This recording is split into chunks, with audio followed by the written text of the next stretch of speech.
ये कोई real life incident नहीं है। एक्चुअली क्या था कि मैंने कुछ केसेस सुने थे दिल्ली में 2018 में करीब 400 रिहैब सेंटर सेंट्रल गवर्नमेंट ने और यूपी गवर्नमेंट ने मिलकर बंद किए थे, जिनका रीज़न ये था कि वहाँ पे जो पेशेंट जाते थे जो नशे से बहुत ज़्यादा पीड़ित होते हैं, जो वो पेशेंट को भेजा जाता था, उनके फैमिली मेम्बर्स उनको भेजते थे, तो उन ज़्यादातर केसेस ऐसे थे जहाँ पे उनको अंदर मोलेस्ट किया जाता था, उनको मेंटली टॉर्चर दिया जाता था और उनके साथ ऐसी ऐसी एक्टिविटीज़ होती थी जो बता पाना भी मुश्किल होता है। तो कोई रियल लाइफ इंसिडेंट नहीं था, बस एक थॉट था जो मैंने न्यूज़पेपर में पढ़ा था और वहाँ से मैंने इस कंसेप्ट को उठाया था और फिर इसको डेवलप किया हम लोगों ने। और ये जानना चाहूँगा, रियल लाइफ इंसिडेंट नहीं बोल रहे हैं आप, मतलब आपने फेस नहीं किया है लेकिन आपने वो जानकारी हासिल की और जानकारी हासिल करने के बाद रिसर्च भी किया होगा, तभी आप ये प्रोजेक्ट कर रहे हैं। हाँ, तो ये बताइए, गवर्नमेंट के रिहाब सेंटर्स पे आप एक इशू क्रिएट कर रहे हैं, तो आगे चल के आपको क्या लगता है कि कंट्रोवर्सी क्रिएट होने का चांस नज़र आ रहा है कि नहीं? मुझे पर्सनली कोई कंट्रोवर्सी क्रिएट नहीं करनी है, लेकिन जो इशू है, जो प्रॉब्लम है, मुझे बस वो एक तरीके से प्रेजेंट करना है। जैसे कि आप लोग, बहुत सारी फिल्में बनी हैं जिसमें रिहैब सेंटर के अंदर लड़कियों को मॉलेस्ट किया जा रहा है, उनके साथ रेप हो रहा है, कैसी लड़कियां पॉलिटिशियंस के पास सप्लाई की जाती हैं, जैसा बहुत सारे केसेस ऐसे हैं और बहुत सारी फिल्मों में ऐसा दिखाया गया है। तो गवर्नमेंट से मेरा कोई इसमें इन्वॉल्वमेंट नहीं है, लेकिन जो प्रॉब्लम है रिहैब सेंटर की, बस उसे दिखाने का है। ऐसा नहीं कि सारे रिहैब सेंटर बेकार होते हैं, लेकिन जो प्राइवेट अथॉरिटीज रिहैब सेंटर खोलती है गवर्नमेंट का अप्रूवल लेके, तो कुछ नहीं, ज़्यादातर रिहैब सेंटर में ऐसी प्रॉब्लम्स आती हैं। आपका जो टॉपिक है ये गर्ल्स के बजाय बॉय पे केंद्रित है, उसमें आप जो आपका सब्जेक्ट है वो कहीं ना कहीं एक जो छुपी हुई बात है उसको उजागर कर रही है। तो फिल्म आने के बाद समाज पे क्या प्रभाव पड़ेगा इसका?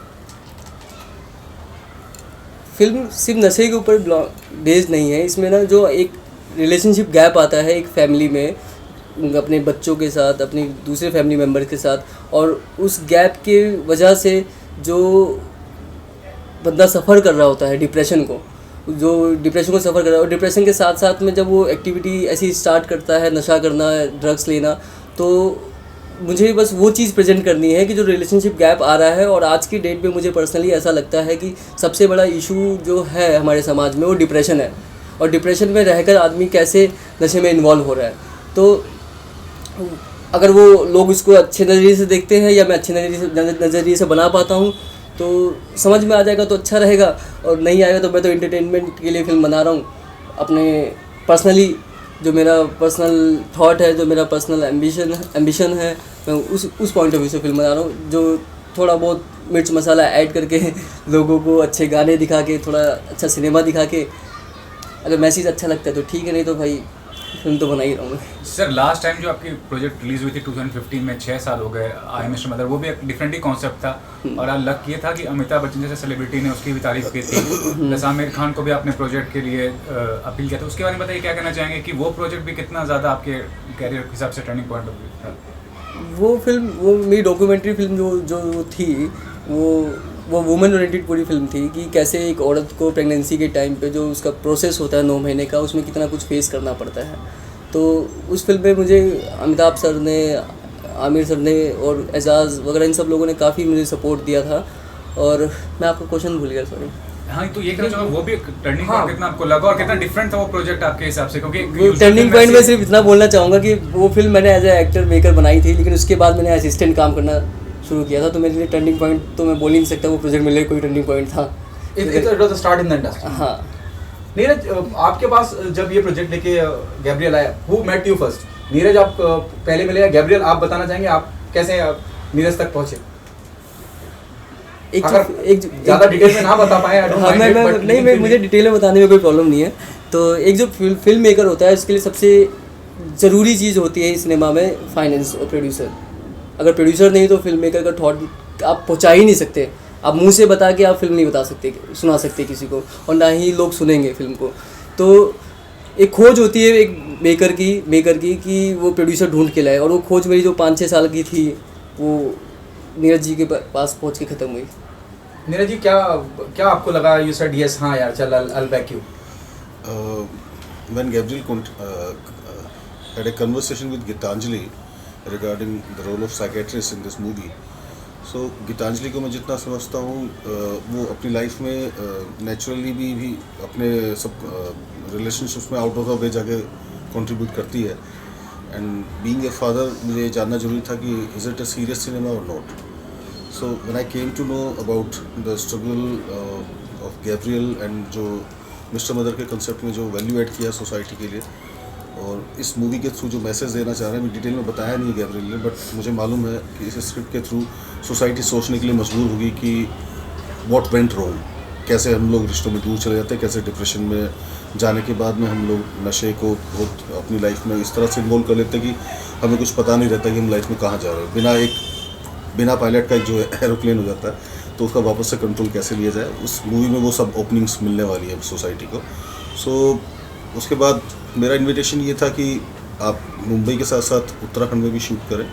सो पूरी टीम उधर आई। उधर हम लोगों ने एक फिल्म स्लेज का एक कॉन्सेप्ट बनाया हुआ है।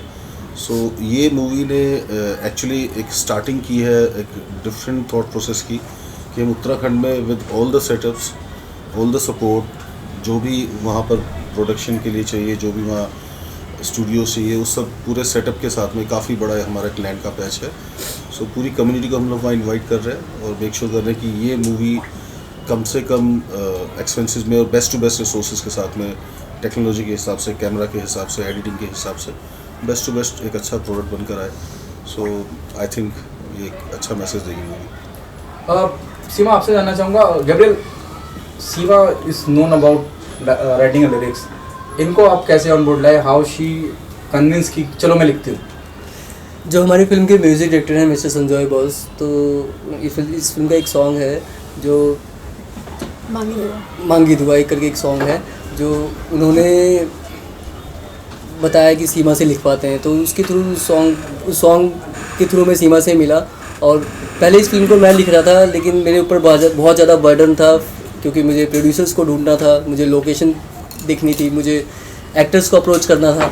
तो जब मैंने सीमा के बारे में जाना तो मैंने सोचा कि अब ये इस स्क्रिप्ट को लेके ये खुद चलें और खुद ही लिखें। तो ये एक प्रोसेस था जो संजय बॉस के थ्रू सीमा तक जिसने मुझे पहुँचाया। बाकी होता ये था कि जब हम लोग डिस्कस कर, जैसे ये फिल्म के गानों के लिए जब हम लोग डिस्कस करते थे, जैसे आप डिस्कस करते थे सीन्स के बारे में, हम लोग जब डिस्कस करते थे कि जो एक गाना है मांगी दुआ हमारा, तो जब ये सीन सुनाते थे, स्टोरी इनका है, तो बहुत अच्छा लगता था। और कुछ कुछ मेरे इनपुट मैं भी बोलती थी कि यार ऐसा करते हैं ऐसा करते हैं, तो इंटरेस्ट आ चुका था मुझे स्टोरी में।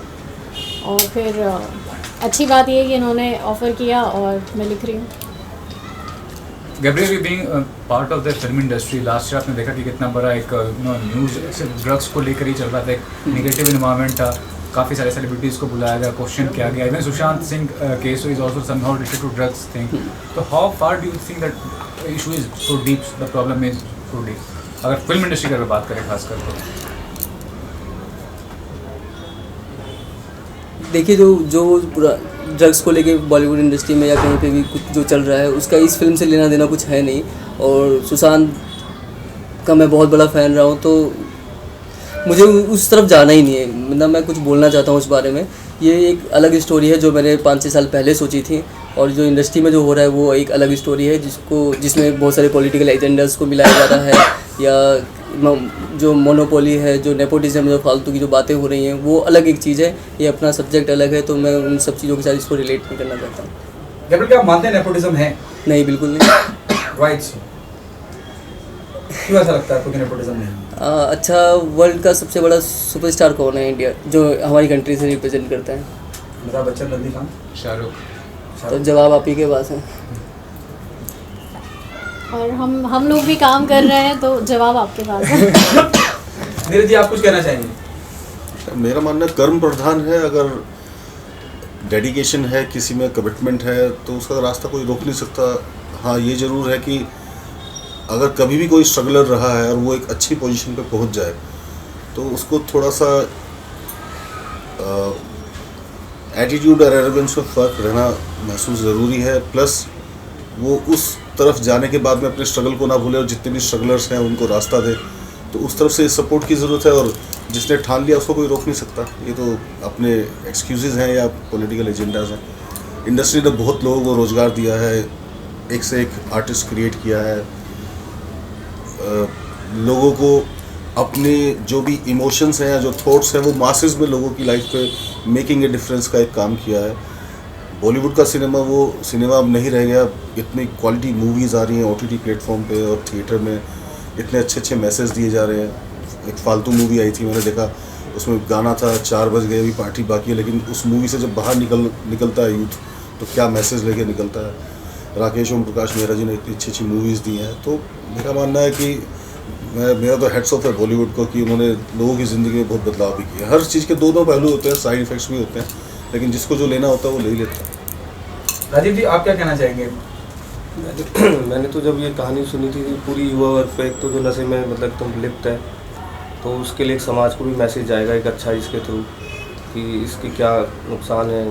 जो आजकल के बच्चे अभी स्कूल में जा रहे होते, 10वीं 11वीं क्लास में होते, नशे में लिप्त हो जाते हैं, तो उन लोगों को भी एक मैसेज जाएगा, उनके पेरेंट्स को भी जाएगा कि क्या देखना चाहिए, क्या इन पे सावधानियाँ बरतनी चाहिए। ये सारी चीज़ें हैं जो, बाकी फिल्म बहुत अच्छी स्क्रिप्ट है। जब कहानी सुनी तो मैं पूरा इंटरेस्टेड हूँ इसमें, पूरा खोया हुआ हूँ अभी जब तक प्रोजेक्ट चल रहा है। Music plays a very important part. Music के बारे में बताइए कि, और इस तरह की कहानी बड़ी सेंसिटिव कहानी है जो संवेदना साथ में चलती है, तो म्यूजिक के बारे में बताइए, क्या म्यूजिक कैसा है फिल्म का, किसने म्यूजिक दिया, किसने गाने गाए?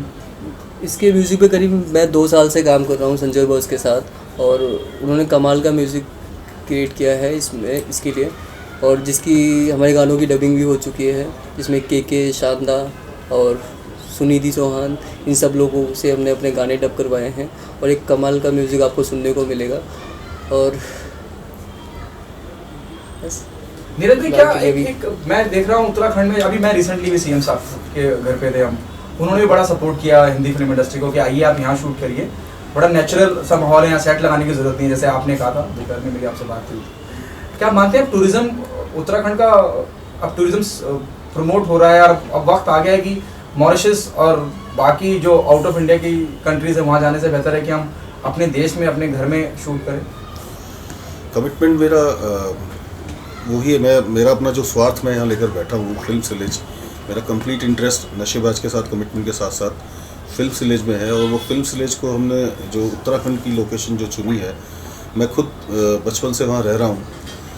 उत्तराखंड, हम लोग यहाँ से बॉलीवुड से जाके स्विट्ज़रलैंड में बहुत शूटिंग्स किए हैं, बहुत दूसरे कंट्रीज़ में भी जाके किए। मैं वहाँ से कुछ कंपैरिजन नहीं कर रहा हूँ, लेकिन मेरा कमिटमेंट है कि बॉलीवुड का सेकंड होम उत्तराखंड बने।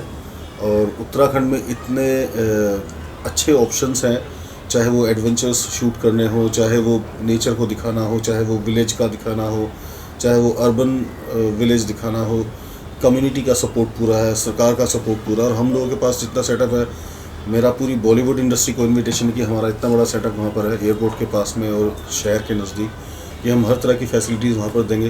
और कंटेक्चुअल क्रिएशन के लिए मेरा मानना है कि जब लिरिक्स लिखे जाते हैं या कोई भी मूवी को क्रिएट किया जाता है, या वो जो अमलगमेशन होता है जिससे एक बेस्ट चीज़ निकल कर आए, उसके लिए जो एनवायरनमेंट और जो ओरा है वो उत्तराखंड में आपको बहुत सपोर्टिव मिलता है। और आप बेस्ट टू बेस्ट थॉट्स वहाँ क्रिएट करके एक मेकिंग ए डिफरेंस के कमिटमेंट के साथ में बहुत कम रिसोर्सेज पे, और बार्टर सिस्टम में बहुत सारी चीज़ें वहाँ गवर्नमेंट सपोर्ट करती है, सब्सिडी देती है। हम लोग पूरा एंड टू एंड सपोर्ट कर रहे हैं, not only production, not only shooting setup, end to end solution, जो सब्सिडी भी आपको मिले। सो मेरा इन्विटेशन इस बॉलीवुड इंडस्ट्री को है कि आइए देहरादून में फिल्म सिलेज का हिस्सा बनिए, और अपने जितने प्रोजेक्ट्स हैं जो कहीं ना कहीं फाइनेंसेस की वजह से या रिसोर्सेज की वजह से अटक रहे हैं, स्ट्रगलर्स के लिए पूरी कम्युनिटी उनको सपोर्ट करे, जो सक्सेसफुल भी हो चुके हैं, और हम भी उनको सपोर्ट करें। और इंडियन सिटीजन्स को हम लोग इस प्लेटफॉर्म के थ्रू बहुत अच्छे से अच्छा मैसेज देने वाली मूवीज़ क्रिएट करें और मेकिंग ए डिफरेंस होना है। Government is giving very close to 75% subsidy on your billings, but वो ये चाहते हैं कि उसके लिए फिर 75% जो शूटिंग है उत्तराखंड स्टेट में ही हो।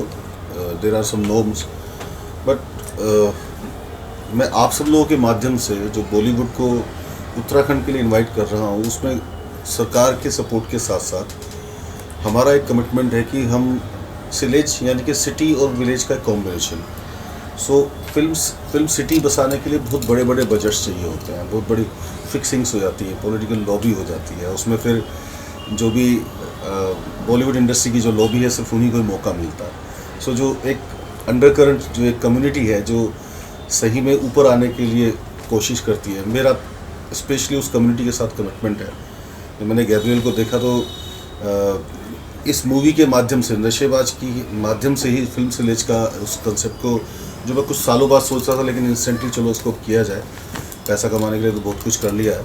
और एज एग्रीगेटर मेरा कमिटमेंट है इस इंडस्ट्री के लिए कि नए नए आर्टिस्ट, नए नए एडिटर्स और डायरेक्टर्स, जो भी टेक्निकल टीम के लोग हैं, वहाँ पर एक इंस्टीट्यूशन टाइप से भी हम चलाएं, एक मेंटर मेंटी प्रोग्राम रखें, आप जैसे मेंटर्स उनको सिखाएं, ऑनलाइन कुछ कोर्सेज हों, प्लस हम एक नई ब्रीड भी तैयार करें और एक ऐसा एग्जाम्पल क्रिएट करें कि अगर कंसेप्ट अच्छा है, थीम अच्छा है, स्टोरी लाइन अच्छी है और मासेस में एक अच्छा मैसेज दिया जा सकता है, क्वालिटी सिनेमा है एंटरटेनमेंट के हिसाब से भी और सोशल मैसेज के हिसाब से भी, तो कोई भी प्रोजेक्ट रुके ना।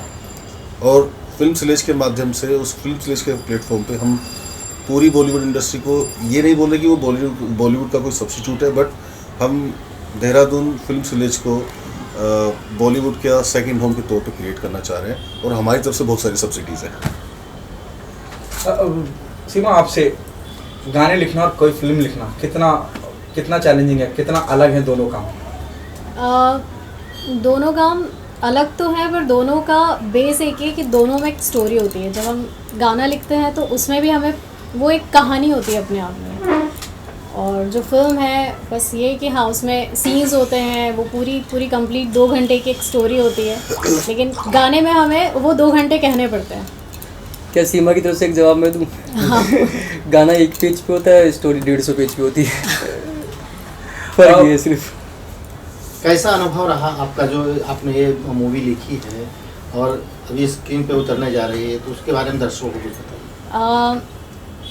मैंने इसके पहले एक शॉर्ट फिल्म लिखी थी, शेरू, जिसको अभी कुछ 15 कुछ इंटरनेशनल अवार्ड मिले। उसके बाद मैं चाहती थी कि मुझे एक फुल फीचर फिल्म लिखने को मिले, और मुझे नहीं पता था मेरी चाहत इतनी जल्दी पूरी होने वाली है। मुझे गानों के लिए अप्रोच किया था संजय जी, जो म्यूज़िक डायरेक्टर हैं, इनके साथ मैंने पहले भी 2-3 फिल्में की हुई है। हम मिले गैब्रियल जी से, इन्होंने अपना स्टोरी सुनाया और मुझे बहुत अच्छी लगी स्टोरी। फिर हुआ ये कि धीरे धीरे मैं भी इस पेज पर आई कि हाँ चलो लिखना है। अच्छा ये लगा कि एक ऐसे सब्जेक्ट पे मैं काम कर रही हूँ जो शायद अभी पूरी दुनिया की ही प्रॉब्लम है। नशा है इसमें, मतलब टोटल सारी चीज़ें हैं, कैसे इमोशंस जो फैमिली के हैं आज, कैसे फैमिली एक दूसरे से सेपरेट हो रही है, कैसे गैप आ रहा है रिलेशनशिप में। तो काफ़ी सारे एंगल्स पे हम लोगों ने काम किया और काफ़ी डीप हम लोगों ने हर एक एंगल पे बात की है बैठ के। तो एक्सपीरियंस बहुत अच्छा रहा और मज़ा आ रहा है। इसके लिए किस तरह का होमवर्क करना पड़ा, क्योंकि अलग सा सब्जेक्ट है, तो काफ़ी कुछ आपको जो है रिसर्च करना पड़ा, तो क्या कुछ किया था?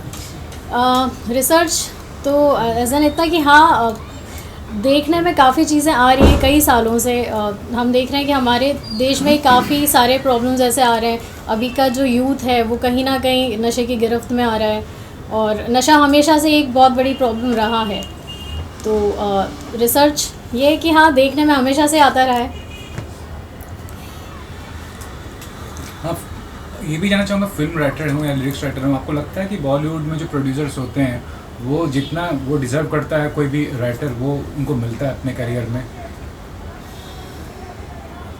क्या आप ये मानते हैं कि जावेद अख्तर ने एक नई दिशा दी है राइटरों को, चाहे वो उनके रॉयल्टी का जो दौर चालू हुआ है, जावेद अख्तर ने बड़ी लड़ाई लड़ी उस बात की, यहाँ से लेकर संसद तक। क्या आप मानती हैं कि एक नया दौर दिया है उन्होंने, खास करके राइटर्स को? और वो हमेशा कहते हैं जावेद साहब की एक राइटर जो स्लीपर पहन के और झोला लेके घूमता है वो किसी भी बड़े स्टार से कम नहीं है। मैं आपको बताऊं 2013 में मुझे पहली बार नवाजा गया था रेडियो मिर्ची अवार्ड से। तब जावेद साहब ही थे जिन्होंने मुझे ये कहा था कि बेटा बहुत दूर तक जाना है। तो बस उनकी ये बात मुझे याद थी, और वो हम सबके सीनियर रहे, उन्होंने नींव रखी हुई है हमारी इंडस्ट्री में। जो एक राइटर्स हैं उनको देखकर काफ़ी कुछ हम लोग सीखते हैं और आगे बढ़े हैं आज तक भी। तो हाँ, उन्होंने जो लड़ाई लड़ी है वो हम सबके बहुत काम आ रही है, और काफ़ी सारे दरवाजे उन्होंने खोले हैं। गैब्रियल, फिल्म की लीडिंग एक्ट्रेस के बारे में जानना चाहूँगा, या लीडिंग एक्ट्रेस, क्योंकि हर फिल्म का एक लव एंगल होता है, लव इंटरेस्ट, आपका लव इंटरेस्ट कौन प्ले करता है?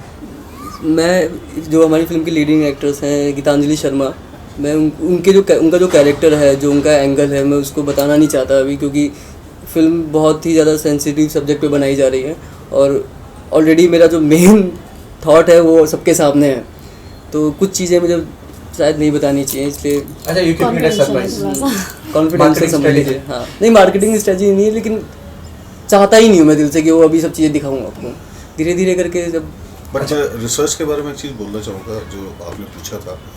जब मैंने इस मूवी का पूरा डेप्थ में जाके इस स्क्रिप्ट को समझा, जो सीमा जी ने जो लिखा है और जो भी गैब्रियल ने हम लोगों ने वैल्यू एडिशन किया है, गैब्रियल ने उस इनसाइड लाइफ के पूरे एक्सपीरियंसेस को रिहैब सेंटर पे खुद जाके अच्छा हाँ, इसमें कमाल का इंसिडेंट है जो बताया नहीं बताना चाह रहा, मुझे नहीं मालूम, बट काफ़ी महीने वो खुद से रिहैब सेंटर में किसी तरह से एंट्री करके और वहाँ का पूरा फील लेने के बाद में उसने वहाँ से शुरू किया। हाँ, इसका एक्सपीरियंस करने के लिए मैं रिहैब सेंटर में 1-1.5 महीने रह के आया था कि वहाँ का एक्चुअली फील क्या है। वो पूरा एक स्टिंग ऑपरेशन की तरह था और मेरा पूरा प्लान था उसमें रह जाके रहा। ये देखिए मेरा हाथ में ना गूज़बम्प हो गया, मैंने वहाँ पे लोगों को देखा है तड़पते हुए, मरते हुए, चिल्लाते हुए, उनको सेक्सुअली अब्यूज़ होते हुए मैंने रिहैब सेंटर में देखा है। मेरा 1-2 केसेस भी चल रहा है 1-2 रिहैब सेंटर के साथ। मैं बताना नहीं चाहता था, लेकिन अभी ये बात निकल के आई है तो मन भी नहीं कर रहा अब छुपाने का। लोगों बच्चों को वहाँ पे मारा जाता है, लिटरली लोगों को नंगा करके वहाँ पे मारा जाता है। वो सब नहीं दिखाना इस फिल्म के अंदर, लेकिन वो जो जैसे जैसे हम लोग हम सभी इंसान है, हम लोगों के साथ जानवर की तरह वहाँ पे ट्रीट होता है। अगर सपोज जैसे मैं कोई नशे में इन्वॉल्व हो जाता हूँ, मेरे घर वाले, मेरे आसपास के लोग मेरे को नशा मुक्ति केंद्र भेज देते हैं, ये सोच के, इस विश्वास पर कि रिहैब सेंटर रिहैब सेंटर जहाँ पे मेरा इलाज होगा और मैं इन सब चीज़ों से दूर रहूँगा। एक मेरी जो हमारी फैमिली किसी ऑर्गेनाइजेशन के ऊपर विश्वास करके भेजती है कि हमारा बच्चा ठीक होगा, और वहाँ पे उसको तोड़ दिया जाता है। वहाँ पे उसके साथ वो सब चीज़ें की जाती हैं जिसमें वो बाहर निकलने के बाद रिबल लेने की मेंटेलिटी से निकलता है। आज अब क्या शेड्यूल फिल्म का चालू हो चुका है, और चालू हो चुका है तो क्या आगे क्या शूट करने वाले हैं? जैसे अभी इसका हमने एक शेड्यूल देहरादून में शूट किया है, एक फिल्म का प्रमोशनल सॉन्ग है जो हम यहाँ पे बॉम्बे में शूट करने वाले हैं आने वाले 10-15 दिन के अंदर में। तो उसी की अभी गाने का ही रिहर्सल्स वगैरह, उसका प्री प्रोडक्शन चल रहा है, जिसमें हम काफ़ी सीनियर कोरियोग्राफर हैं उनको अप्रोच कर रहे हैं उस गाने के लिए। तो उम्मीद है वो शायद सॉन्ग इस साल का सबसे बेस्ट सॉन्ग शूट किया जाएगा और बेस्ट सॉन्ग क्रिएट किया जाएगा। गैब्रियल, लेकिन आप एक इंडिपेंडेंट डायरेक्टर और एक्टर के तौर पर अपने को सर्विस करना चाह रहे हैं, आपको नहीं लगता है कि कोई बड़ा प्रोडक्शन हाउस या someone who can really associate with you, और आप उससे एसोसिएट हो सकते हैं, तभी आपका करियर आगे जा सकता है? बड़ा प्रोडक्शन हाउस क्या होता है? जब मैं फिल्म बनाने आया था तब स्टार्टिंग में, जब स्ट्रगलिंग टाइम पे, तो मैं बड़े प्रोडक्शन हाउस के सामने बैठा रहता था। कभी उन्होंने शायद गेट के अंदर भी नहीं आने दिया। तो मैं किसी बड़े प्रोडक्शन हाउस को अपने इस बड़े कॉन्सेप्ट के बीच में क्यों ऐड करूं? मेरा कॉन्सेप्ट बड़ा है, कोई प्रोडक्शन हाउस बड़ा नहीं होता। इसमें मैं एक चीज़ और ऐड करना चाहूँगा गैब्रियल की इस बात के समर्थन में, कि अगर कंसेप्ट में दम है तो उसको कोई रोक नहीं सकता। जो साइकोलॉजिकली इसमें हमने एनालिसिस किया है, जैसे एक छोटी सी चीज़ है, जब इंटॉक्सिकेशन के दौरान जब कोई भी इंडिविजुअल होता है, डिप्रेशन एक ब्लाइंड स्पॉट की तरह से है लोगों के लिए। लोग क्वेश्चन अपने आप से करते हैं क्या मैं डिप्रेशन में हूँ या नहीं हूँ, that is not, they are not present to it. और जब वो इंटॉक्सिकेशन में होता है, he just like a superhero, क्योंकि उसको ये मालूम नहीं है, एहसास नहीं है कि वो नशे की वजह से इतने हाइज पर है, और जैसे ही वो नेक्स्ट मॉर्निंग है तो वो डिप्रेसेंट है। तो बहुत सारे साइकोलॉजिकली इस चीज़ को ऑब्जर्व करके बहुत डीपली रूटेड कितना हैंडल विद केयर होना चाहिए उस समय में जब वो डिप्रेशन में है या नशे में है, और हम किस तरह से रिहैब सेंटर्स में उनको लाइफ में झोंक देते हैं। तो बड़ा ही म्यूज़िक के थ्रू, लिरिक्स के थ्रू, इन सिचुएशंस के थ्रू और मल्टीपल रिलेशनशिप्स के थ्रू, बिना किसी प्रीच प्रैक्टिस के, कि कम्युनिटी खुद से सोचे कि व्हाट वेंट रॉन्ग एंड क्या हम बेहतर कर सकते हैं। मेरा आखिरी सवाल मैं प्रेस को ख़त्म करना चाहूँगा। सीमा, आपसे पूछना चाहूँगा, और गैब्रियल आपसे भी, जैसे अभी नीरज जी ने बोला, it also remind me of तारे ज़मीं पे। इससे पहले वो डिस्कशन का मुद्दा था ही नहीं कि ये किस तरह की बीमारी भी होती है जहाँ बच्चा, हम बच्चे को दोषी ठहराते हैं, लेकिन जबकि वो दोषी है नहीं, वो मासूम है। और ये मुझे लगा, क्या सीमा, गैब्रियल, क्या, और नीरज जी, आपको नहीं लगता कि अब एक अडल्ट के पहलू से वो वही बात कहने जा रहे हैं? वो बात नहीं कर रहे, लेकिन उस लीक की एक बात कह रहे हैं। सीमा, बीइंग अ राइटर, देखिए, प्रॉब्लम हमें हमेशा ना हम प्रॉब्लम की बात करते हैं, हम ये नहीं पता लगाते कि प्रॉब्लम शुरू कहाँ से हुई है। हम इस फिल्म के माध्यम से सिर्फ ये नहीं बताना चाहते कि नशा एक प्रॉब्लम है, हम ये भी बताना चाहते हैं कि वो शुरू कहाँ से हुआ। जी गैब्रियल, जब लॉकडाउन खुला था तो शराब की दुकानों के आगे मीलों लंबी लाइनें लगी हाँ, तो मैं भी लगा था क्या- उस लाइन में। तो क्या आप, क्योंकि वो दिखाता है कि हमारी जो है वो सोसाइटी की मानसिकता क्या है, तो क्या आप इन चीज़ों को भी दिखाएंगे अपनी फिल्म में? नहीं, बिल्कुल नहीं। Thank you. Thank you Thank you very much. पंखा चालू, अरे सब हटा लो यहाँ से, खड़े रहिए आप लोग। कटवेस पंखा चालू कटवेस Yeah, I happened to meet him, I think in the year 2019, yeah, 19.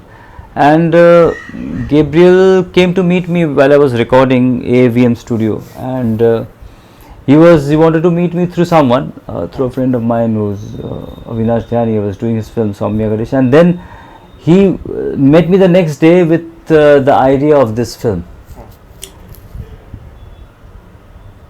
The moment I heard it, I found it a musician's delight, a composer's delight to work on a subject like this. It immediately clicked like, are you trying to say something like it's on the lines of this rock star? You want to, or something like, he said, no, it's like, so he had this idea of expressing the whole journey, keeping music as the soul of it. So which inspired me. How was it for you to, work on this music? Like already Gabriel had given you the brief. So how interesting it was. It was so interesting that I could not think about any other projects in the span of like this 1.5 years or so. It's ultimately reaching on the floors now. It has hit the floor, but it was so interesting. It was so gripping on my mind. The music, so it kept me occupied. And in the meantime, Corona happened. So it's that interesting.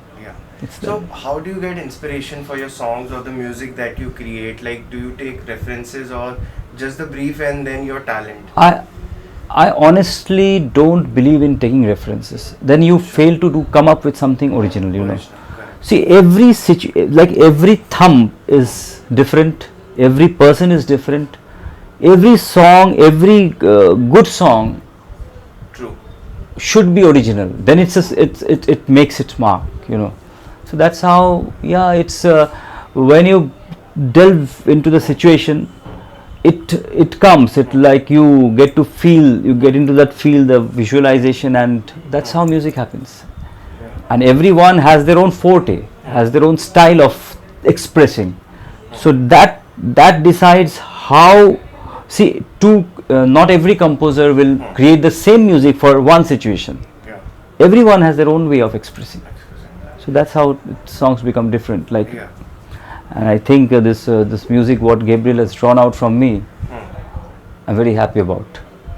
So how many songs are going to be there, and how many songs have already been recorded?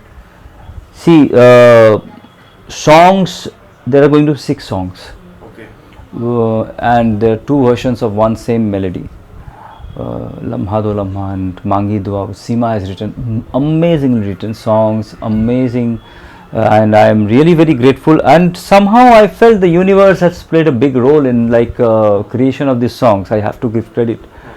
We were not having the producer before, but we kept on with our thought process. Our thought process was on, and we kept on creating the songs, and I started composing. The compositions happened, and that's how we made the producer, Mr. Neeraj Sharma, and we had narrated the subject and the songs, and Neeraj ji just fell for it. He felt the intensity of the project, and that's how he gave the nod. And it all happened in like a fortnight's time. He said, let's start. चलो करते हैं, ऐसा है. So we actually, the lockdown period, he already started the shoot in some time around this end of 2019, but because of the lockdown things got a little deterred, and now it is happening. The songs, Actually, we cater around the like the rock and little bit of psychedelic, and other than that, there's a song called Tan Mera Man Mera. See, there's all, it's like every color is there. All genres of music, like almost we are catering. And who all singers you are approaching for all these songs, if you could name? See, KK is there, and Shan is there, Sunidhi is there, Oh, wonderful. and yeah, and we are yet to like do some more songs, which actually Nakash is also there. Nakash Yeah. I've spoken to. So yeah, it's going to be a good balance of, you know, like all package. yeah, good package with a very good balance of melody and lyrics and the story, the screenplay, very intense. So, you know, what do you think, like, once the movie will come out, how people will take it, and like what sort of changes it will bring, what sort of conversation it will start?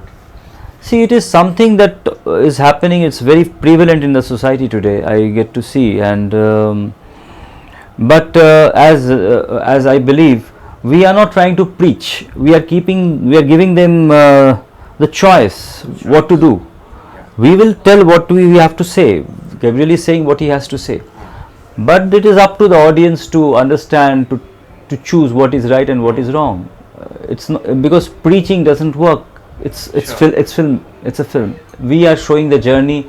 Gabriel is showing the journey of a person who is an addict, and how he goes through his life and what happens at the end should not be revealed. I'm not revealing, but yes, the impact will be. There should be good impact if everything by God willing, everything goes well.